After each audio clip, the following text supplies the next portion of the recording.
Long before the colonial scramble for Africa, in the green hills and open plains of southern Africa, a legend was being born, a story etched not in ink, but in the blood, breath, and boldness of a single man who would reshape an entire region. His name was Shaka. The son of a minor Zulu chieftain and a woman of noble and Guinea birth, Shaka's life began under clouds of rejection and exile. But from these very wounds emerged the fire that would mold him into a revolutionary warrior, a visionary leader, and the founder of one of Africa's most powerful and feared empires, the Zulu nation. The dawn of the Zulu Empire was not heralded by kings, priests, or prophets, but by the determined steps of an outcast boy. Born around 1787, Shaka's early years were marked by social stigma. His mother, Nondi, had conceived him out of wedlock with Senzangokona, chief of the small Zulu clan. In Zulu society, where honor and lineage mattered immensely, this made Shaka a subject of ridicule. He and his mother were eventually cast out, finding temporary refuge with neighboring clans, where Shaka endured mockery and hardship. But adversity was his anvil. It forged in him an iron will and a resolve to never again be powerless. Shaka's path to greatness truly began when he joined the Mtetwa army under Chief Dingiswayo. It was there that his martial brilliance emerged. Tall, commanding, and fearsome in combat, he quickly rose through the ranks. But more than just a warrior, Shaka was a military reformer. He observed the traditional tactics of warfare and deemed them obsolete. Battles at the time were often ritualistic and symbolic, relying on long throwing spears, lasegai, and light skirmishes.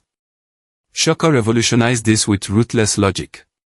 He designed the short stabbing spear, Ikuwa, ideal for close combat. He introduced the large cowhide shield to block and disarm opponents. But most importantly, he restructured his army into regiments, amabuto, trained in tight formations. Endurance, and psychological warfare. Shaka's innovations turned the Zulu warriors into a disciplined, terrifying force. He believed in speed, surprise, and aggression. He banned sandals to toughen his soldiers' feet, compelled them to march over thorny terrain, and drilled them in silence and synchronicity. Where other armies moved like herds, his advanced like rivers of steel. Under Dingiswayo's protection, Shaka refined these tactics, and when Dingiswayo died, likely at the hands of rival leaders wide of the Nwandwe, Shaka seized command of the Mtetwa Confederacy and began building his own empire. What followed was an era of conquest and consolidation that historians would later call the Mfikeng, the crushing. Shaka's forces swept across southern Africa, defeating, absorbing, or annihilating rival clans. He transformed the once tiny Zulu clan into a mighty nation. Those who submitted to him were incorporated into his system, often forming new regiments of warriors. Those who resisted were decimated. Entire communities migrated to escape the Zulu wrath, leading to large-scale displacement across southern Africa. This upheaval, while often brutal, also led to the rise of other powerful kingdoms like the Neboli under Mzilikozi, a former lieutenant of Shaka who eventually broke away. Shaka's genius extended beyond the battlefield. He centralized power, introduced systems of tribute, and hosted festivals that reinforced Zulu unity and pride. He was both revered and feared, a man of mythic stature, sometimes likened to Alexander the Great or Napoleon. His court was one of spectacle, discipline, and control. He demanded absolute loyalty. His authority was law. Yet beneath the legend was also a man haunted by trauma and suspicion. As his power grew, so did his paranoia. He crushed dissent mercilessly. Whispers of rebellion were enough to invite execution. In 1827, Shaka's world began to unravel.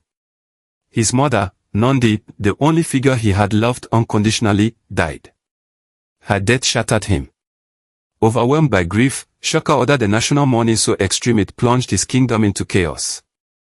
No crops were to be planted, no milk to be consumed, and thousands of people were executed for failing to mourn sufficiently. This period further alienated his inner circle and paved the path toward betrayal. The mighty warrior who had feared nothing on the battlefield failed to foresee the danger closest to home. In 1828, Shaka was assassinated by his half-brothers Dingen and Mlangana, with the aid of his trusted bodyguard Mbofa. They ambushed him near his kraal at Dukuza. Struck down in the prime of his power, Shaka's death was swift but his legacy unstoppable. Dingen took the throne, but he lacked Shaka's charisma and command.